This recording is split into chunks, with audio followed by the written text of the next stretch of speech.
മിശിഹായിൽ പ്രിയമുള്ള സഹോദരീ സഹോദരന്മാരെ, പ്രിയമക്കൾ,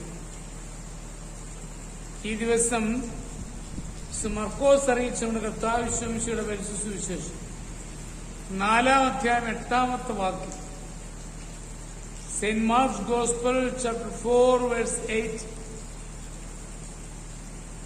ശേഷിച്ച വിത്തുകൾ നല്ല മണ്ണിൽ പതിച്ചു. അവ തഴച്ചു വളർന്ന് 30 മേനിയും 60 മേനിയും 100 മേനിയും ഫലം വിളയിച്ചു. പ്രിയമുള്ള സഹോദരങ്ങളെ,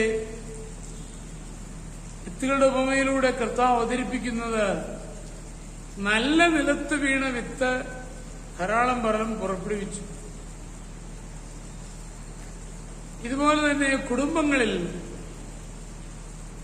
ചിലപ്പോഴെങ്കിലും മാതാപിതാക്കളുടെ സംസാര ശൈലിയിൽ ഞങ്ങൾ അച്ഛന്മാരോട് പറയാറുണ്ട്, മൂത്തവൻ മിടുക്കനാണ്, നന്നായിട്ട് പഠിക്കും, ഇളയവൻ പോരാ, അവനൊരു പൊട്ടനാ, അച്ഛനൊന്ന് ഉപദേശിച്ച് വെച്ചോ, ഇങ്ങനെ പോയാൽ പറ്റുകയെന്ന്. ഇങ്ങനെയുള്ള സംസാര ശൈലികൾ നമ്മുടെ മാതാപിതാക്കൾക്കില്ലേ? നമ്മൾ ആത്മശോധന ചെയ്യും. അത് അപകടം പിടിച്ചതാണ്. പ്രിയമുള്ള സഹോദരങ്ങളെ, ഒരു സ്നേഹത്തോടെ അവരോട് പറഞ്ഞു കൊടുക്കുന്നത് നല്ലത് തന്നെയാണ്. എന്നാൽ താരതമ്യപ്പെടണം, കമ്പാരിസൺസ് ഒരിക്കലും നന്മയല്ല. അങ്ങനെ ഉണ്ടാവുന്ന ചില കുട്ടികൾ നന്നായിട്ട് പഠിച്ച് മുന്നേറി അവർ പുറത്തെത്തുന്നു. അത്രയും നന്നായി പഠിക്കാത്ത കുട്ടികൾ നാട്ടിൽ നിന്ന് അവര് ആയിരിക്കും മാതാപിതാക്കൾക്ക് അവസാനം തുണയായി വീട്ടിലുള്ളത്. ഇതൊന്നും മനസ്സിലാക്കാതെയാണ് പലപ്പോഴും നമ്മുടെ പരാമർശനങ്ങൾ.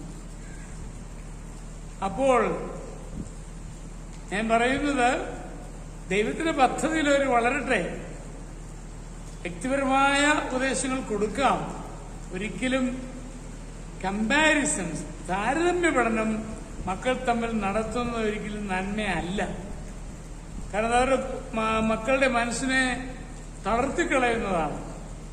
അതിനിടവരാതിരിക്കാൻ പ്രത്യേകം നമ്മൾ ശ്രദ്ധിക്കേണ്ടതുണ്ട് എന്ന് ഞാൻ പറയുകയാണ്. എത്രയോ കുടുംബങ്ങളിൽ, അത്ര പഠിക്കാൻ മിടുക്കരല്ല എന്ന് പറയുന്ന കുടുംബങ്ങളിൽ, അവരെ പിന്നീട് വലിയ ശക്തിയായി നന്മയായി നല്ലത് പറയിപ്പിച്ചു. എത്രയോ ബുദ്ധിയുള്ളവരെന്ന് വിചാരിച്ചവർ തിന്മയായതും പറയിപ്പിച്ചവരും ഉണ്ട് എന്നുള്ളത് ഞാൻ മറക്കുന്നു. അതുകൊണ്ട് നമ്മൾ മക്കളെ തമ്മിൽ ഒരിക്കലും താരതമ്യപ്പെടുത്തരുത്. അവരെല്ലാം നമ്മുടെ മക്കളാണ്. അവരെ പ്രോത്സാഹിപ്പിക്കുക, ദൈവപരിപാലനയെ നയിക്കുക. നമ്മുടെ കർത്താവ് യേശുമിശിഹായുടെ കൃപയും പിതാവായ ദൈവത്തിന്റെ സ്നേഹവും പരിശുദ്ധാത്മാവിന്റെ സഹവാസവും പരിശുദ്ധ അമ്മയുടെ മധ്യസ്ഥതയും നിങ്ങളെല്ലാവരോടും കൂടി ഉണ്ടായിരിക്കും, എപ്പോഴും എപ്പോഴും എന്നേക്കും. ആമേൻ.